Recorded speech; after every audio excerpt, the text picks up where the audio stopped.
नमस्कार, आपण पाहत आहे भांडा फोड न्यूज. एका दमात भ्रष्टाचारी कोमात.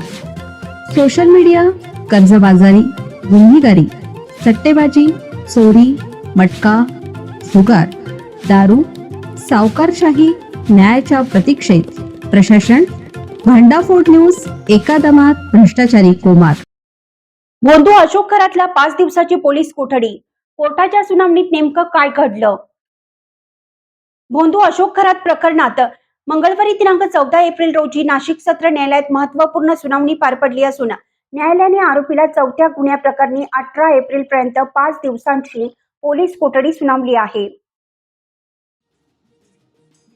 व्हिडिओ कॉन्फरन्सिंगद्वारे सुनावणी सुरू असताना तांत्रिक अडचणी निर्माण झाल्याने काही काळ सुनावणी थांबवावी लागली.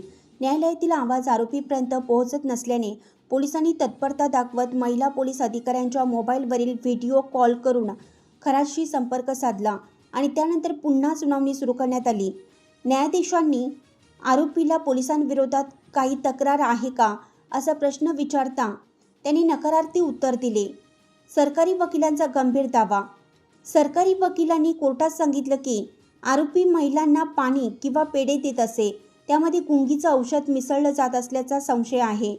मी देवाचा अवतार आहे असं सांगून महिलांना फसवलं जात होतं. माझ्याशी संबंध ठेवल्याने तू पवित्र झाली आहेस असं सांगून महिलांची फसवणूक केल्याचा आरोपही करण्यात आला. या संपूर्ण प्रकरणाचा तपास करण्यासाठी आरोपीला पोलीस कोठडी देणे आवश्यक असल्याचे सरकारी वकिलांनी ठामपणे मांडले.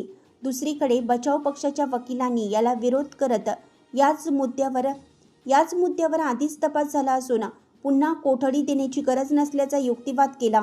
मात्र अनेक महिलांचा समावेश असल्याने आणि प्रत्येक प्रकरण वेगळे असल्याने सखोल चौकशी आवश्यक असल्याचं मान्य करत न्यायालयाने पोलीस कोठडी मंजूर केली.